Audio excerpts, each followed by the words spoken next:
Well, hi everyone, and welcome to Buffett and Beyond Research Stock of the Week. And today we're going over Home Depot, January 4th, 2025, first weekend in 2025. But the big question with Home Depot is it going to stay in our growth portfolio, or is it going to go into our dividend growth and income portfolio? And we're going over what that dividend growth and income portfolio is all about. And remember, folks, if you want to walk on this beach like Jimmy Buffett once did, then you've got to learn how to invest even better than Warren Buffett does now. And let's see what Home Depot does, as if we don't know, but there's some interesting numbers here. It has a chain of 2,335 retail supply stores, and they call them building supply home improvement warehouse stores. Okay, that's a big title. But the thing I want to show you here is that this is only about 15 stores more than 2 years ago. So it looks like their growth has slowed down. In fact, it not only looks like it, it has. Now, the average store size, roughly 104,000 square feet, 24,000 square feet of garden center, and has about 35,000 products. Imagine if you're a manager of one of these stores and keeping that inventory straight. And of course, now with electronics and everything monitored and scanned, it's much, much easier. But I want to go down here, and we know that they sell just about everything there is to sell. Has about 465,000 employees, almost 500,000. But this is down about 25,000 employees from 2 years ago. So we have to look at, is Home Depot shrinking? Is it operating more efficiently? Or are there just less people on the floor helping us out when we need help? So that's the key here. We're going to look up some numbers. Now, I want to talk about the dividend growth and income portfolio, because when we talk about a pure growth portfolio, we know that we want growth. We want stocks that are taking all the money they're making and putting it back into themselves in order to grow. That's the prime advantage of a growth portfolio or a growth stock. And of course, the stock has to be going up in value, because the market recognizes that if it's putting all the money back into itself in order to grow, is there a measure that we can look at to make sure that it's growing? And that is the clean surplus return on equity, and we're going to look at that, and that's what our stock selection method is all about. But let's look at the dividend growth and income portfolio, because a lot of you say, I really don't need all that growth. I would rather be in more consistent and older and mature companies, and I'm happy with these criteria, and let's go over them. Overall beginning of the portfolio. Now, you're not going to get this for each individual stock, because this is what a portfolio is all about. Portfolio is all about the stocks as a portfolio achieve our criteria, not each individual stock, because you're not going to find stocks that can do all of these things, so you have to combine them. All right, so we're looking at the overall portfolio, and we want to see at least a 3.2% dividend. Now, in some years it's higher as interest rates go higher, in some years it's lower, and right now, well, last year for 2024, we had about a 3.6% that we started 2024 with. This year we're starting about 3.2%, because they're just not paying the high dividends because these stocks have grown.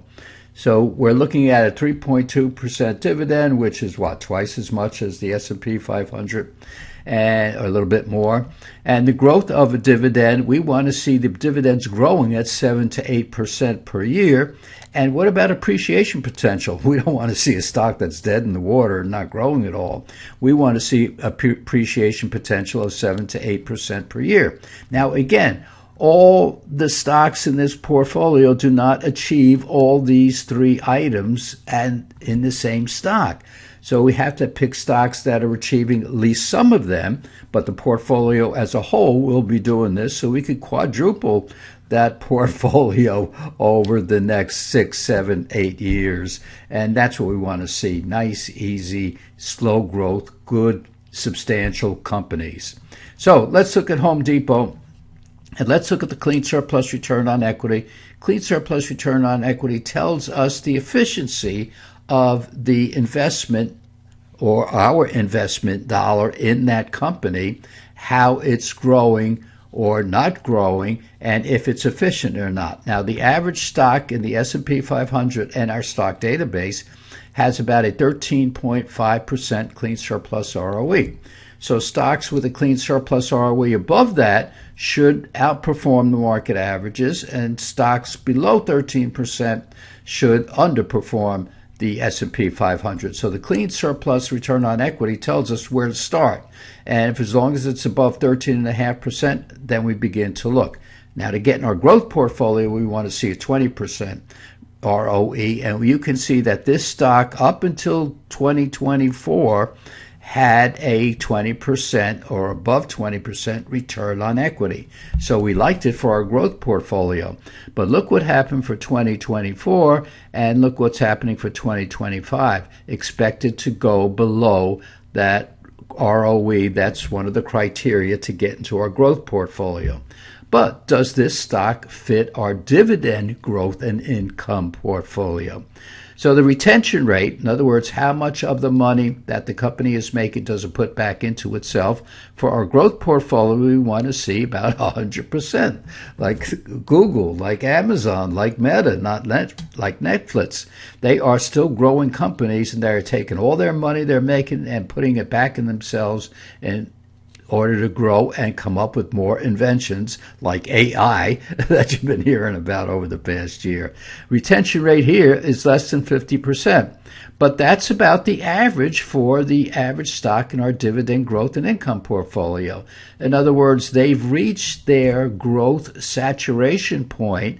They're still growing a little bit, but not much, and the rest of that money they're taking out and they're paying in the form of a dividend, in this case 2.4% dividend. So the dividend growth rate is one thing that we look at, and is that dividend growing? And remember, we said we want to see a growth potential of the dividend of 7 to 8% per year, and this stock has a 5-year average of 9.9%. Now, what about revenue growth? Revenue growth for the average stock is about 7%, 7.1, 7.2% projected for 2025, and this stock is right about average. So we're going to see average growth in here, and that means when I say average, we look at the S&P 500. Can we grow at 7 to 8% per year? I'll tell you right now, I'm going to show you in a minute, but yes, the stock grows twice as fast as the average stock in the S&P 500. So when we look at the retention rate, it's about, you don't know this because you haven't seen it, but it's about the average stock out there that is in our dividend growth and income portfolio. Dividend growth rate above the average stock, dividend below what we want to see in the dividend growth and income portfolio. Revenue growth, the same as the average stock out there, which is better than the growth that we desire in our dividend growth and income portfolio. So bottom line is that this ROE is going down, but this is still a very good stock. We all know Home Depot. And why is it going down? Because number one, 2024, housing had a difficult year. And we have some other housing stocks that concentrate in certain areas, such as air conditioning, such as plumbing, such as insulation. So we have those stocks in our best of the ETF portfolios and also in our growth portfolio.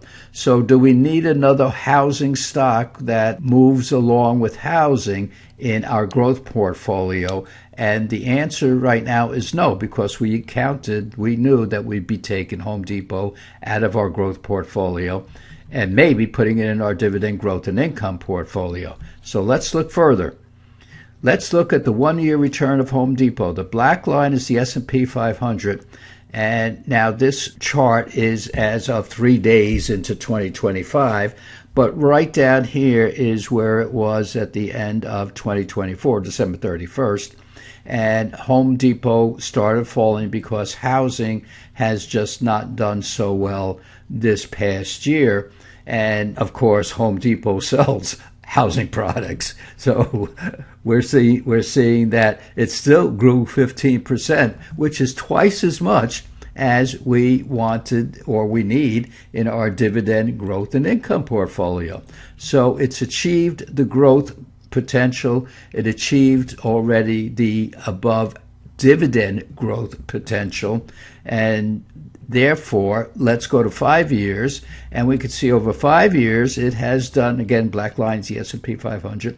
Over 5 years, it has done just about as well as the S&P 500.